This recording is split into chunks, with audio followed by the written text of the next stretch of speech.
I am Don Tess, better known as the Don of Beer. Welcome to a special bonus episode of the All About Beer podcast. Every episode, we talk with leading experts and take a deep dive into one topic in beer. In this bonus episode, we are going to talk about Sennos, a hardware and software system that allows breweries to see what is going on in real time inside their fermenters. But first, please visit allaboutbeer.com and follow us on social media at allaboutbeer. And please visit allaboutbeer.com/support to support this show and others. If you would like to help support the All About Beer podcast, please reach out to podcast@allaboutbeer.com. And speaking of supporting this show, here is a word from our sponsors. If you were at CBC in Philadelphia, hopefully you stopped by the Sennos booth or ran into them at their sponsored events around Philly. For everyone who missed it, Sennos announced their latest hardware innovations. Sennos is the world's first complete solution for data-driven fermentation management. Real-time, predictive insights directly from your tanks, within reach for every brewery. Catch issues early, save batches, and grow your margins. Brew smarter at sennos.com. That's SENNOS.com. Fermentation is an old art, but that doesn't mean brewers can't use technology to make their beer better. With the ability to watch a fermentation in real time, brewers could make better beer and be more efficient. And yet, technology promises to continuously improve. What a time to be a brewer. My guests on this episode of the All About Beer podcast are Jared Resnick, CEO of Sennos, and Chris Baker from Mother Earth Brewing. We met up and had a chat at the Sennos booth on the expo floor at the recently held Craft Brewers Conference in Philadelphia. Absolutely. Jared, why don't you tell me a little bit about Sennos, formerly Precision Fermentation. What is Sennos? So Sennos is what I would consider to be a disruptive technology. We saw a problem early on in the world of sensing technologies and data, and we saw that things were disconnected. We saw that they were too expensive, and they weren't really catching up with what was happening in today's marketplace. I have a family science background, and we saw an opportunity to rethink the way sensing worked, look at predictive analytics, look at connecting the dots and delivering real-time information into the hands of end users, like the guys at Mother Earth. Yeah. Awesome. Yeah. So what does Sennos measure? So currently we measure pH, we measure gravity, we measure dissolved oxygen, we measure conductivity, temperature, both ambient and fluid, pressure, both ambient and fluid. And then we have a bunch of new sensors that are coming out in the next 2 to 3 quarters. By the end of this year, we'll actually have in-tank cell counting. Oh, wow. That would be cool. awesome. I'm excited for that. Let's do that. I actually brought one of the sensors with me to show you. Oh, that's awesome. Yeah. That will make me very excited. Well, Chris is already excited. I'm not a brewer, so I'm not a professional brewer. So if I hit my target gravity numbers and everything, and then I hit fermentation, and I start fermentation, and I hit my finishing gravity numbers, why should I care what happens in the tank in the middle? What difference does it make? Oh my God. I mean, when it comes down to when you get enough volume and you brew a brand enough times, consistency is everything. And we know on the brew house everything is where it's supposed to be. We know in cellaring everywhere it's supposed to be, except for the only thing we can't do is measure gravity every 10 minutes, every 20 minutes, every 4 minutes, whatever we want to set up. And so setting up these curves and knowing that we are fermenting at the same rate is huge for us, because the reality is I can have one tank finished in 2 days and another tank finished in 5 days, and those tanks may taste completely different. So for us, being able to monitor all the time is a huge thing. And if I didn't have the equipment, there's no way I'd be able to manually do that. I can't put enough people on the floor to measure data points every 4 hours, let alone every 20 minutes. So can you give me a real life example where, because of the data you were getting, you were able to adjust something on the fly? Oh, absolutely. So our brewery got into 240 barrel tanks. We have a 40 barrel system. So it takes 6 turns to fill the tanks.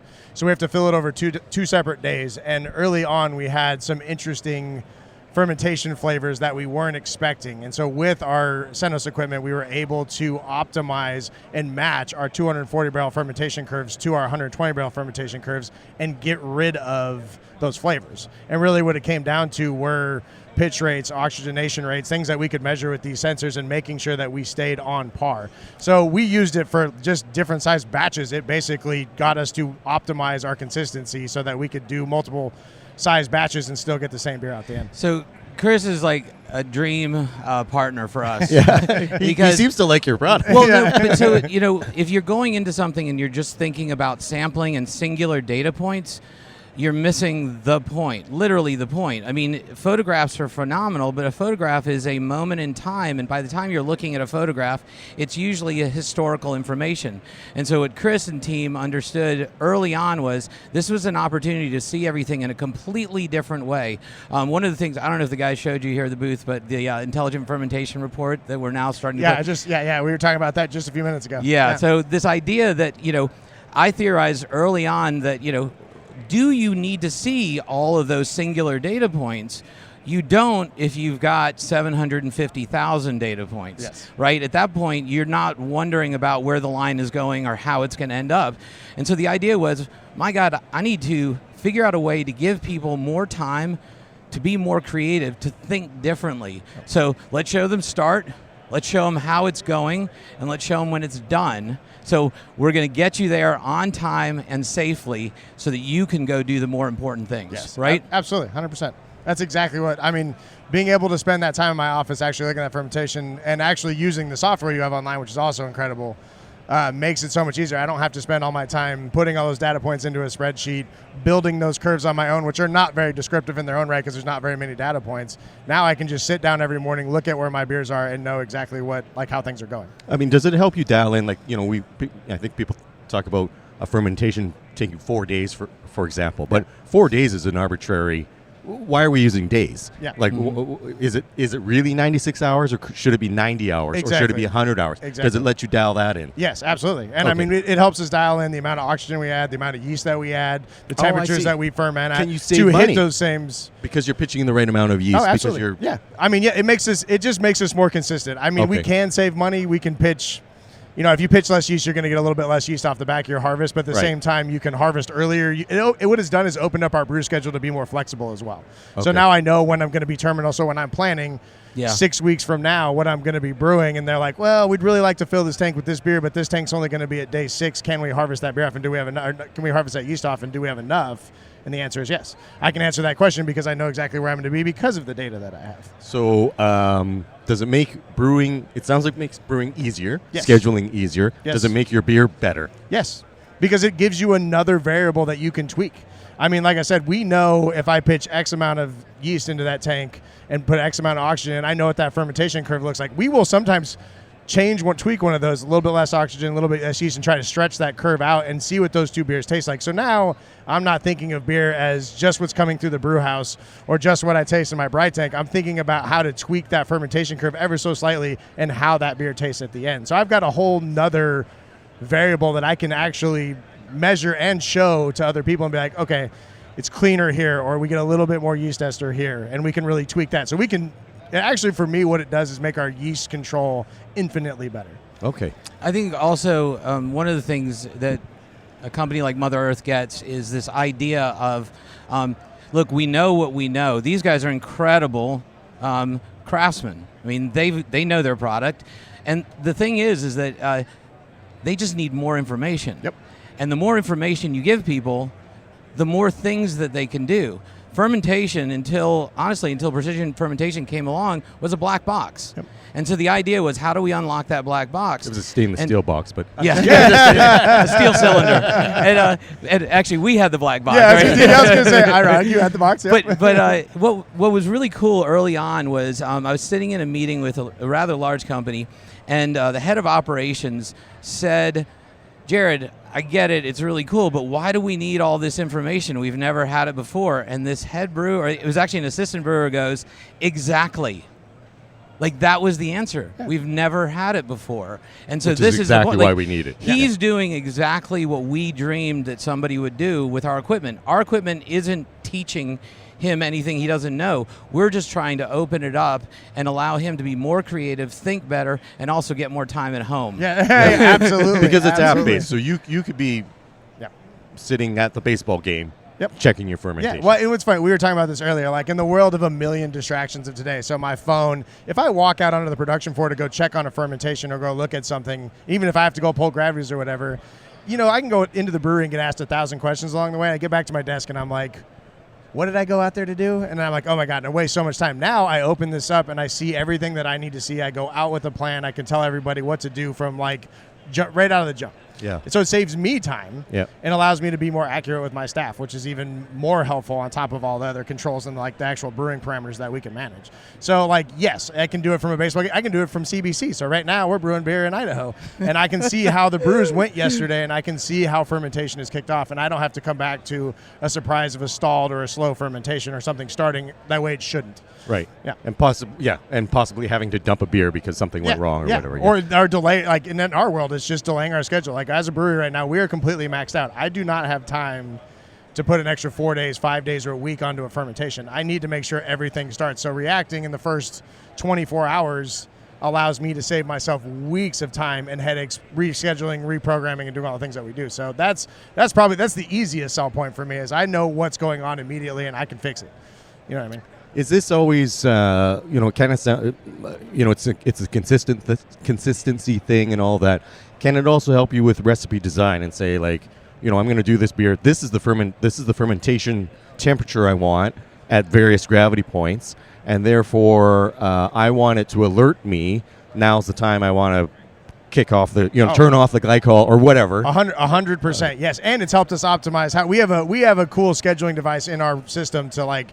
We can set timers up, and by looking at these fermentation curves, like in the logger, if I want to go to my diacetyl rest, I know exactly what time, like how many hours from the start of fermentation to turn that on and have it free rise, because I can look at the last 50 fermentations and go, this is when this hits. Now it's time to free rise. Yeah. So I mean, it helps us design recipes. It helps us manage our yeast in a way that we didn't even know was possible. Yeah. What's you should hire him. So what's really exciting is you sit there and you're banging on doors and you're banging on walls trying to get people to just look at something different. Disruptive technology is the toughest thing to actually implement. And then you have people that actually get it, you being one of them. And then what happens is we start to learn from you, and then we start to see all of the possibilities of where we can go. For example, soft sensor technology. This is a huge market. Virtual sensors are being controlled by some of the bigs out there, the Siemens of the world, the Roche, the Honeywell, and they charge hundreds of thousands of dollars for virtual sensors. One of the byproducts of what we do, because we're looking at data in real time across multiple parameters, and we own everything, like we build all of the hardware, all of the software, we've actually been able to create soft sensors that are available. Like we can tell you what's going on with your glycol jacket without even being attached to the glycol jacket. We can tell you how it's performing. We actually saw a glycol jacket that was going to fail 7 days out and told a company, and they didn't believe us. And on the day that it failed, they called us and told us that our temperature was broken. We were like, you might want to go check your glycol jackets. Interesting. Yep. Interesting. I feel I have to apologize. I feel like I skipped over the whole thing. I need you to describe this product because everybody's listening. Okay. So describe the product. It looks like a spear. Kind of looks like a lightsaber. That's what everybody says. So, I know it goes into a sample port. Tell us how the whole thing works and then what the app looks like and all that. So originally what we did was we built this box, and we did this for a number of years, and we bought other people's sensors. We used Anton Parr Eldens, and we bought stuff from Mettler Toledo and Hamilton, and we just broke them apart and put them together to create this system that had interplay. Okay, so we're sampling constantly, but we were taking the fluid out of the tank, running it through our sealed system, and then back into the tank. Nobody loves that, but people were very patient with us. And then 2023, every company has a lightning in the bottle moment. My most recent one was when I met this guy named John Considine, who's now my CTO. He was the CTO of Verizon Terramark. He has an incredible storied career working with Sun Microsystems. Eventually, he was the head of innovation at IBM. And he and I met through a mutual friend, and the two of us started talking.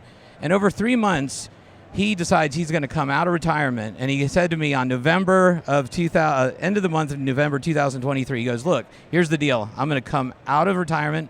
I'm going to be your CTO. And the rules are, I only answer to you, and I get to build freely. And I was like, let's go, dude. Let's go. So he comes on board, and in that meeting, he pulls up a 3D print of what is now the M3. Okay. He had already designed it and built it. I'd given him access to all of our data, everything, our operating systems, everything. And he had already built the future. And so what he did was he said, look, we're going to go back to first principles. And what we're going to do is rethink every single sensor, the way everybody builds them. So, for example, paddle densitometers are the standard. 1978 is when that technology, right around then, it came out. It's an analog technology. John's like, no, why are we doing that? Like, let's build an ultrasonic densitometer, time of flight. Let's start looking at it that way. No calibration, And so we built the world's smallest ultrasonic densitometer. It's so advanced that Los Alamos National Labs found out about it. We started working with Los Alamos National Labs. So what we've done is we've rebuilt, rethought, redesigned everything end to end, from the boards to the way the sensors function. The brains are attached to the sensors inside, so you've actually got a whole brain inside of there. So calibration is sitting there. Everything is over the air. You have software over the air. You have firmware over the air updates. It's wireless. It fits into your sample port with a $1.75 tri-clamp fitting, and we preserve the sample port. And meanwhile, everything's running in real time to an app that sits on your phone. And it goes into the sample port. People can move it from fermenter to fermenter. Like, it doesn't sit there permanently. Yeah. How do you clean it? You clean it. Yeah, regular CIP cycle. I mean, we don't use causticness to do it, but we can pull it out. We put it in a bucket. We clean it. You can see there's no nooks and crannies on it. You can see the whole thing. It's easy to clean, sanitize, and put back onto a tank. No plastic. There's no questions. Yeah. So one of the things that this was all designed for eventually was, my dream was to go into things like water treatment, into alt protein, into biofuels, into pharmaceuticals. And the reason I started in brewing was because, look, brewing in fermentation and brewing is really the toughest one. And you have in pharmaceuticals and alt protein and biofuels, you have a bunch of people that started out in brewing. Yep. And so I knew that if we could figure out brewing, we could go everywhere. And that's now what's happening for us. And that's why the stainless steel, that's why everything is built like a tank, and it's designed to go into some of the harshest environments. Yeah. Harshest environment, so it can withstand pressure. People can still use spunding valves, ferment under pressure. It all works. Battery operated? Yes, it's all battery operated. Right now, you're getting between 21 and 30 days, but we also provide a little charger with a Sennos brand on it, so you can actually plug that in and just charge it up while sitting on the tank. And the 21 to 30 days is awesome. Yeah. It's made our life so much easier, and I absolutely love it. Well, you guys have been so patient because you've seen it like slowly each day. Like it's 7 days, 14 days, 21 days. Yeah. We've got plans for it to go a little bit further too, Awesome. so it'll get there. Awesome. So, Chris, can you give me an idea? Like, if you've got 10 fermenters, how many of these devices do you think you need? So right now I have 24 fermenters, and I have a mix of the M3s and the hubs in the past, but we're currently in the process of beginning to roll out and get M3s into pretty much all of our tanks.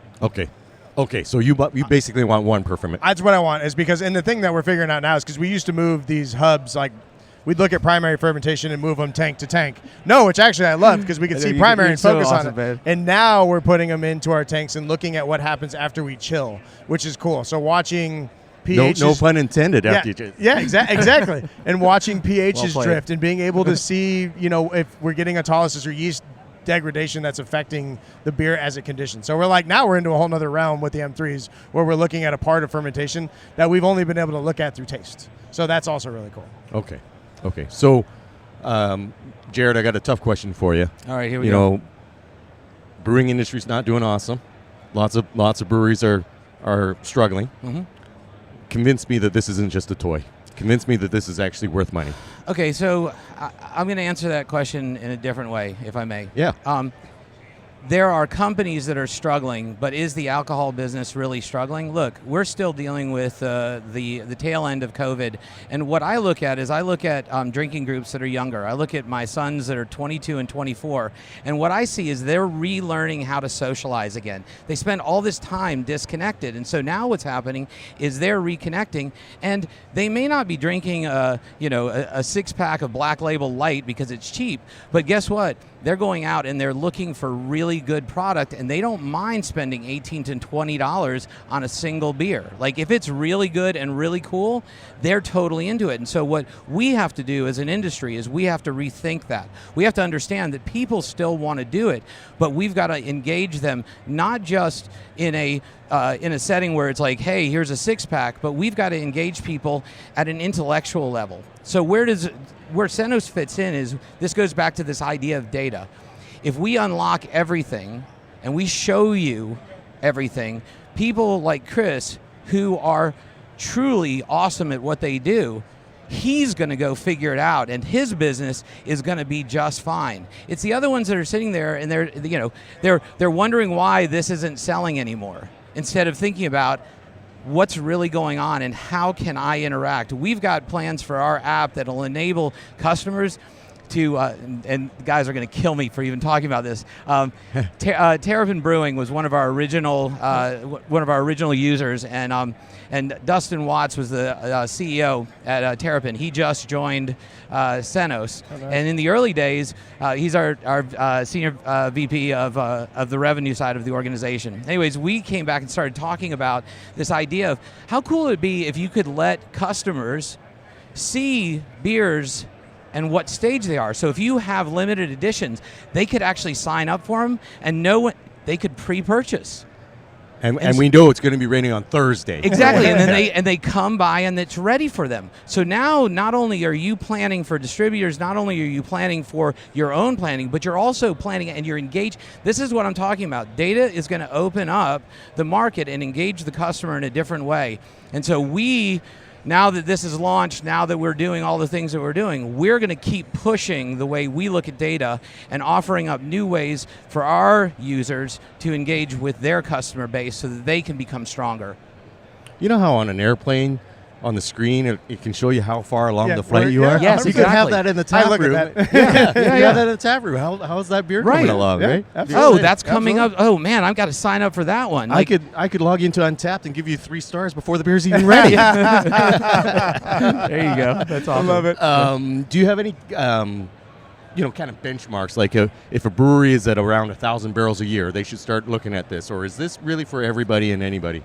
It really is for anybody and everybody, because we're not singling any group out. What we're doing is just offering more and more data. I mean, I would say we almost take an agnostic approach to the data ourselves. We are not the brewers of the world. We're not the smart ones. These guys are. They know what to do. We just got to get them more stuff so they can go do more. So it really is designed for anybody. Look, if you're a small brew house and you've got, let's say, 3 tanks, you can't afford to lose 1 tank, right? You can't afford that. So if somebody says to me, well, should I get 1 M3 or should I get 3? I'm like, why wouldn't you get 3? Like, that's exactly important. And then you start looking at a Mother Earth of the world, and who is just trying to always make their product better and really just be the difference maker in the marketplace. And they totally get it, because now what they're looking at all these different parameters, all these different ways to use it. So I believe that we're opening up a whole new world. And we're eliminating waste, we're optimizing use of ingredients, less water, all of those things. Those are really important things. And we do need to be thinking about that as we move forward. Absolutely. Yeah. Chris, you've got the CEO here. What do you wish the next version had? He already talked about cell counts. That's pretty cool. Yeah. Now, if you can give me cell counts, you've already got me excited about that. That would be. I mean, that's it's one of the manual measurements we have to go in, pull, and I could optimize so much of my fermentation if I could see that information. We tried to pull that out of conductivity and some of the other stuff that we already have, but that would be huge. I would say that. You already answered the question when you sat down here and said, we're looking at cell count. Like, you got me. Especially for pitching and everything else. Again, that would be like the icing on the cake. We've also got an end cap camera that is going to allow you to see inside, so you'll be able to see color and turbidity. Which would be amazing. So that's all happening this year. All right. That's amazing. Yeah. Love it. That is amazing. Do you want to share your social media so that people can ask you questions as an independent third-party evaluator of this product? So I actually am not on social media, so I'm not the best one to add to this. But how do people contact you? You go to Sennos.com, and we have click on that you can ask for information. And I've got this amazing team that last year at CBC we were 22 people. This year at CBC we're 66, I think, as of today. Yeah. So incredible team, passionate, that are willing to work with people and love to answer questions and love to help problem solve. Yeah, I think this is. I'm not a brewer. I think I'm going to open a brewery just to use your product. Right on, man. I love it. Thank you very much. Thanks, buddy. Cheers. Cheers. Thank you. If you enjoyed this show, please learn more by visiting allaboutbeer.com and follow us on social media at allaboutbeer. And please visit allaboutbeer.com/support to support this show and others. If you have questions for the experts, please email podcast@allaboutbeer.com. That's also the email for feedback, suggestions, or to inquire about supporting this show through advertising. And me, I am The Dawn of Beer. You can follow me on X, Threads, Blue Sky, and Instagram at The Dawn of Beer. On Facebook, I am at The Beer Dawn. And if you want to drop me an email, please feel free to do so. I'm don@thedawnofbeer.com. And here is a final word from our sponsors. If you were at CBC in Philadelphia, hopefully you stopped by the Sennos booth or ran into them at their sponsored events around Philly. For everyone who missed it, Sennos announced their latest hardware innovations. Sennos is the world's first complete solution for data-driven fermentation management. Real-time, predictive insights directly from your tanks, within reach for every brewery. Catch issues early, save batches, and grow your margins. Brew smarter at sennos.com. That's SENNOS.com. This show is produced by All About Beer. Visit allaboutbeer.com for articles, notes on this show and others, and to connect via the newsletter and social media. Cheers!